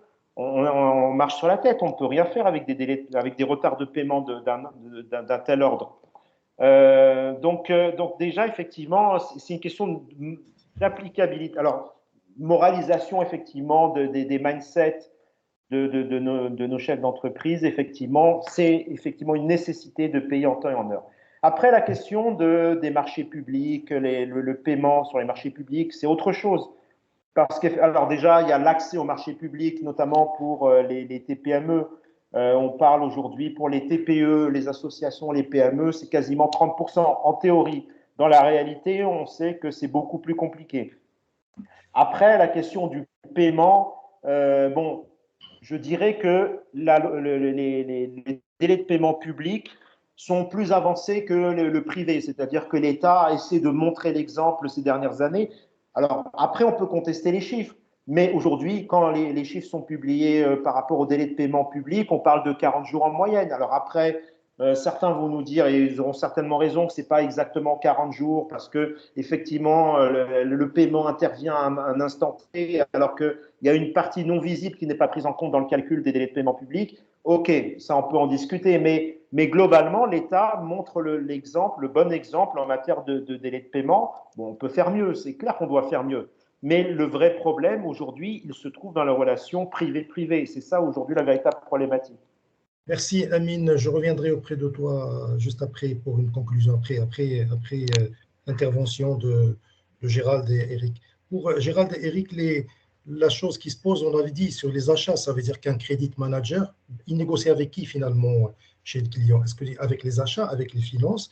Et puis une deuxième question, est-ce que quand on parle de stratégie commerciale qui dépend des flux, qui dépend de la remontée, des impayés, de l'historique, des montants et tout ça, est-ce que la politique, une fois quand elle est faite au niveau d'une entreprise, est-ce qu'elle est alignée? Ça veut dire que tout le monde y adhère. C'est important. Et puis, le rôle du commercial, parce que comme on l'a dit tout à l'heure, avec ces CRM, avec l'approche valeur globale dans une entreprise, on voit de plus en plus le rôle dévolu aux commerciaux qui ne font pas que du commercial, mais ils font aussi de la veille, de la qualité. Tiens, on parlait aussi de la concentration, du risque aussi qui peut exister dans des portefeuilles, quand on a dit que la règle de 20-80, hein, vous avez 1 ou 2 clients qui font et font les flux, les activités ou le chiffre d'affaires. Donc, d'où la nécessité de faire de la conquête et de diluer un petit peu le risque, vous en parlerez. Puis surtout aussi la crédibilité que vous qui voyez ces entreprises, quand une entreprise ne va pas bien, c'est elle qui va aller souvent chez la banque, chez le factor, chez le leaser, c'est elle qu'on va voir le plus, si vous êtes d'accord. Et donc, même quand elle va présenter, Gérald le disait tout à l'heure, Eric, pardon, le disait tout à l'heure, sur le haut de bilan, le financement, même un problème de crédibilité. Quand vous présenterez un plan d'investissement, un plan d'affaires, un business model, business case, peut-être que même la banque n'y croira pas parce que se dit finalement la remontée des flux physiques n'y est pas déjà. Alors, par quel miracle elle va venir? Voilà. Merci. La parole est à vous, Gérald et Eric. Oui, c'est beaucoup de questions là aussi très intéressantes. Moi, je vais prendre la première. Et après, je pense que Gérald va pouvoir rebondir sur les autres et on va se les passer. Sur les achats, c'est un aspect effectivement, alors je ne dirais pas qu'il est nouveau, mais qui est assez méconnu, qui peut être effectivement être dans les attributions du credit manager. Je m'explique, c'est-à-dire qu'en fait, notamment dans le domaine industriel, vous avez des fournisseurs qui sont des fournisseurs stratégiques, qui sont des fournisseurs clés, c'est-à-dire en clair, par exemple, je reprends l'exemple de SGD, il y a un fournisseur, je crois qu'il est en Inde, de pierres réfractaires, je crois qu'il y en a 2 dans le monde ou un truc comme ça. Donc, si jamais il n'est plus là dans 6 mois, vous n'êtes pas très très bien pour construire des fours. Donc tout ça, c'est déjà de la stratégie, c'est de la sécurisation au niveau en amont. Et pour ça, le credit manager va faire une évaluation financière de ses fournisseurs et va aider un peu les acheteurs, dire attention, là, celui-là, il va être fragile, donc ça vaut peut-être pas la peine de développer un partenariat moyen terme avec ce client-là. En milieu industriel, ça peut être déterminant. Ça, moi, je l'ai vu, ça peut être vraiment déterminant. Ouais. Vous pouvez avoir des ruptures. Alors en plus, avec ce qui se passe actuellement sur la désorganisation totale des supply chains liées au transport international, liées aux semi-conducteurs, liées à la rareté d'un certain nombre de matières premières pour fabriquer. Voilà. Donc ça, c'est aussi un élément du credit manager, c'est-à-dire qu'en fait, il va arriver comme support vers les équipes achats et non plus sur les équipes clients. Donc voilà. Donc en fait, il est à la disposition de l'entreprise quelque part pour résoudre des problèmes ou tout du moins apporter un éclairage qui va permettre à l'acheteur, et moi je l'ai vraiment vécu de façon très très positive, notamment chez SGD, hein. On avait une équipe achat qui était quand même d'une dizaine de personnes et moi je faisais des évaluations très régulières, des discussions avec les acheteurs. Donc voilà sur ce premier point et après je laisse Gérald peut-être sur le deuxième. Ouais. Votre deuxième question, c'était de savoir si tout le monde s'alignait sur la stratégie qui avait été. La stratégie, parce que sur la stratégie, on le disait lors des échanges avant, il y a des fois dans des secteurs où vous avez une entreprise qui est nouvelle ou qui intègre une nouvelle niche industrielle. Pour casser les prix, bon, elle casse aussi les conditions et tout ça. Les entreprises peut-être ne suivent pas dans un premier temps, mais compte tenu de la réalité économique du pays, du secteur et de ses activités, il est obligé aussi peut-être de suivre, de lâcher du lest. Est-ce que ce sont des choses aussi que vous voyez? Oui, alors moi, pour avoir travaillé pendant près de 15 ans dans le BTP, ça je l'ai vu. Je l'ai vu sur des clients qui répondaient à des appels d'offres. À un moment donné, ils étaient 5 à répondre et puis 5 ans après, ils étaient 20. Et dans les 20 à répondre, il y en avait une dizaine qui étaient des moins 10 ans. Donc très clairement, si on analyse le prix des matériaux, il était à peu près le même pour tout le monde. Donc ils jouaient sur le prix de la main-d'œuvre. Avec des scénarios catastrophes, à savoir que effectivement le donneur d'ordre avait pris l'entreprise la moins disante et puis se retrouvait avec des malfaçons, des litiges, des chantiers non finis et ainsi de suite. Et pour avoir discuté avec pas mal d'entreprises, en disant à un moment donné, ils disaient mais je ne lutte plus, je ne veux plus lutter puisque on a vu arriver sur ce marché-là, en tous les cas, un certain nombre de choses, je prends l'exemple des plaquistes, hein, des plaques de plâtre et autres, ou des gens qui n'ont pas forcément, il n'y a pas de notion ou en tout cas de prérequis de qualification certaine. Eh bien, beaucoup de gens se sont inscrits comme étant tel ou tel corps de métier. Et on voit bien que là, et c'est là que le crédit manager est important, parce que bien évidemment, un commercial, bah, lui, il va dire, attends, il a pris, je sais pas, 50% du marché, donc il est impératif que je sois son fournisseur. Donc, et là, c'est de faire comprendre que oui, il a de l'activité, oui, il est en plein boom, mais qu'aujourd'hui, il a souvent c'est une création d'entreprise, il a un capital social qui est très très faible, il n'a pas de, comment je dirais, de bilan, de prévisionnel. Je vous donne un exemple concret. J'avais un client, il a commencé avec 800 000 euros de chiffre d'affaires. 3 ans après, il est passé à 3 millions d'euros de chiffre d'affaires. C'est clair. Aucun accompagnement bancaire parce qu'il ne l'a pas voulu, donc il a tout autofinancé. Eh bien, il est arrivé à un moment donné qu'il est tombé sur un donneur d'ordre qui l'a payé avec du retard, et c'est ce que j'appelle le grain de sable, et il est tombé en pleine activité. Il est tombé en sauvegarde judiciaire. Alors, c'est pas qu'il avait un problème d'activité, hein, mais un problème de financement à court terme, parce qu'à un moment donné, la banque a coupé les crédits. Voilà. Et que si on avait écouté le réseau commercial, ce client-là, à la limite, aurait dû se substituer à tous les autres clients qu'on suivait depuis des années. Voilà. Et Gérald, Oui. en continuité à ce que tu dis, l'anticipation, le travail avec le client, et puis le fait d'être chez lui de temps en temps, même quand il est dans la difficulté, c'est trouver des solutions et tout ça, parce qu'on est quand même dans des relations, on l'espère, les plus durables possibles, une relation Oui, partenariale. mais voilà, mais ça c'est important. Quand vous allez rencontrer un client et que vous expliquez pourquoi vous êtes là, de façon très transparente, à moins de tomber sur quelqu'un de très irréductible, il va comprendre, parce que lui-même, il est confronté à la même chose. Nous, on lui dit, bah, écoutez, nous, on est une entreprise, on est là comme pour vous, faire du chiffre, de la marge, et ainsi de suite. Après, ce qui est très intéressant, lorsque vous faites un rendez-vous avec un collègue commercial, moi, c'est ce que je fais, c'est à la fin de l'entretien, lorsqu'on sort, je lui dis, qu'est-ce que tu en as pensé de toi? Je veux avoir son ressenti à lui. C'est clair. Moi, je vais intervenir après, parce que moi, je veux avoir ma vision, mais lui, sa vision. Et quand un commercial commence à vous dire, bah, je le sens pas plus que ça, parce que je vois bien que les chantiers sont pas forcément bien gérés, il est pas organisé dans ses achats, il sait pas faire, il sait pas chiffrer un chantier, voilà. Tout ça sont des éléments, des signes, voilà. Et je suis d'accord avec vous, mais et d'expliquer aux clients, bah, on est là aussi pour l'accompagner, mais qu'on n'est pas là non plus pour, je dirais, pour l'accompagner tout le temps. Voilà, je dis toujours, on parle, et je laisserai après Eric rebondir, on parlait de portefeuille client. Moi, je dis toujours qu'il vaut mieux avoir 10 clients à 10 000 euros qu'un client à 100 000 euros. Alors, c'est facile à dire hein, dans un bureau, hein, il n'y a qu'à Faucon, c'est le portefeuille client. Moi, dans l'ancien réseau où j'étais, on avait une agence, il y avait un top 5 de clients. Les 5 plus gros clients représentaient 80% du chiffre d'affaires. Lorsque le client numéro 1 est tombé, on a fermé l'agence 6 mois après. La notion de dépendance et de faire comprendre à un réseau la dépendance économique, tout comme un aspect auquel on fait très très attention, moi c'est quand un client me dit je travaille à 80% pour un autre client. Ça veut dire, Gérald, ça veut dire que l'entreprise, quelle que soit sa taille, doit être toujours avec une dynamique de conquête. Il faut une dynamique, il faut mixer son portefeuille client. Alors c'est facile, hein, comme ça, sur le papier, hein, mais je veux dire, la notion de dépendance économique, je vous redonne un exemple très concret, un client qui à un moment donné faisait 70% de collectivités locales, il travaille pour des HLM. À un moment donné, son expert comptable et son comptable lui a tiré la sonnette d'alarme, lui a dit, si vous continuez comme ça, certes vous faites du chiffre, mais vous n'avez pas de marge. Et donc, essayez de recentrer ou en tout cas de rediversifier votre clientèle, de reprendre plutôt du particulier, de l'entreprise générale de bâtiment et ainsi de suite. Voilà. Merci pour vos interventions. Alors, je laisse Eric sur l'autre partie de Eric, pour reprendre. Oui, alors, moi, je vais juste compléter sur le portefeuille parce que alors là, c'est encore autre chose, c'est très intéressant. Donc là, on est à la frontière avec le contrôle de gestion.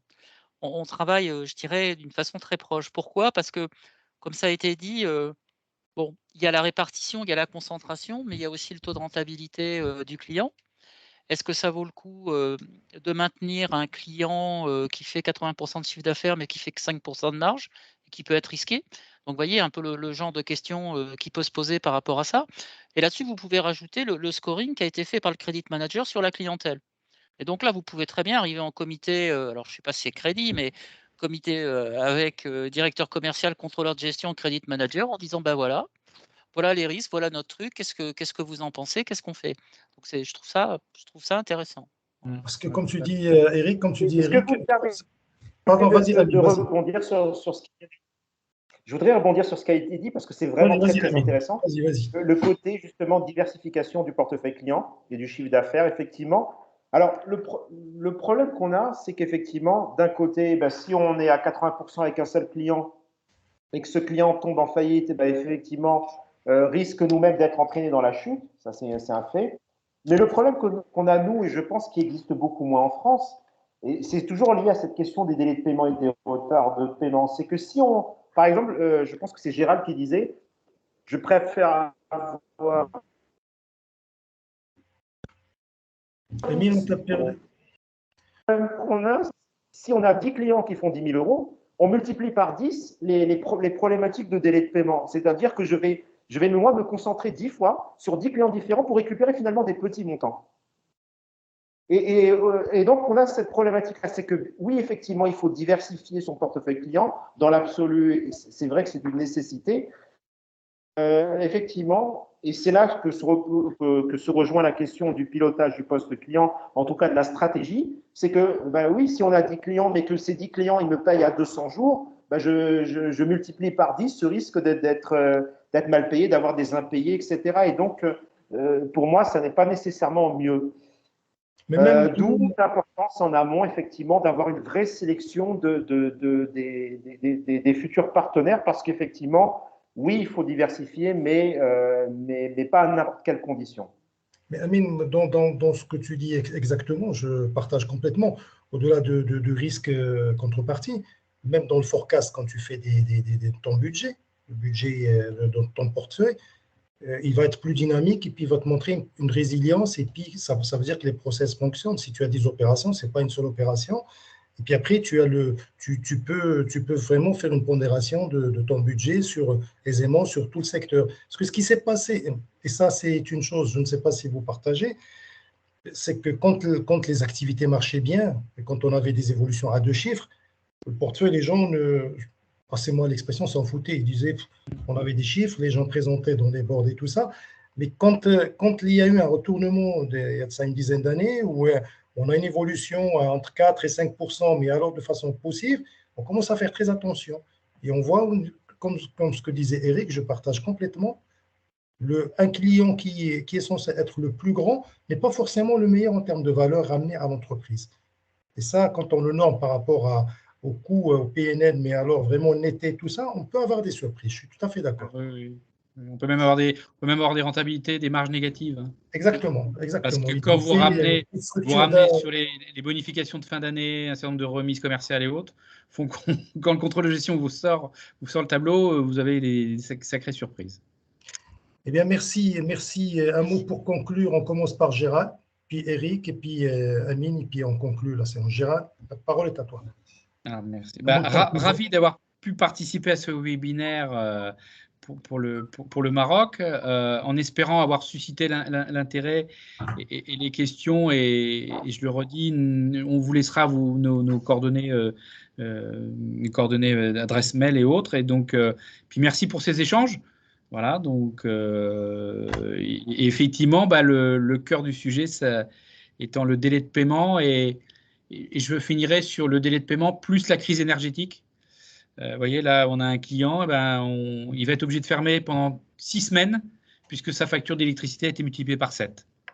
Donc, voilà. Donc, c'est ça aussi un autre enjeu, un autre défi qui nous attend en termes de gestion du risque. Merci. Bien sûr, merci beaucoup. Eric? Oui, alors moi c'est pareil, hein, je suis très content de participer à ce type de manifestation, parce que notre métier, vous l'avez bien compris, on l'aime beaucoup. Il y a des moments difficiles, comme toujours, comme d'autres métiers, mais il est quand même très intéressant. Donc on est là pour vous apporter des éclairages peut-être plus spécialisés par rapport à vos questions. Et c'est pas, je veux dire, les problèmes de délai de paiement, c'est pas une fatalité. Je crois que c'était bien dit par Amine, c'est peut-être en amont qu'il faut travailler les choses. Aussi, il y a l'écosystème, il y a plein de choses par rapport à ça. On a eu la chance en France d'avoir cette loi qui s'appelle la loi LME, qui nous a permis, en fait, instaurée par Christine Lagarde, qui a permis de rééquilibrer, je dirais, un rapport très défavorable aux petites entreprises. Donc, il n'y a pas de facilité. Bon, au Maroc, je ne connais pas spécialement pour pouvoir en parler, mais en tous les cas, comme dit Gérald, c'est aussi les hommes qui font avancer les choses. Donc, c'est une question de volonté dans l'entreprise. Voilà. Merci beaucoup. Amine?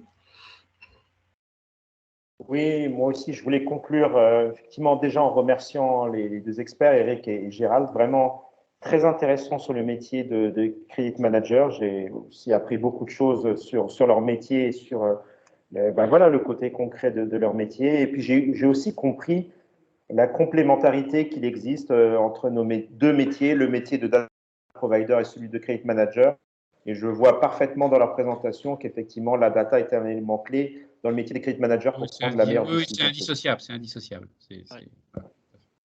Je vous remercie, Amine, Eric et Gérald, d'avoir pris de votre temps et partagé avec nous vos expertises sur un sujet ô combien important et intéressant, notamment pour nos TPME ici au Maroc et en Afrique et un peu partout.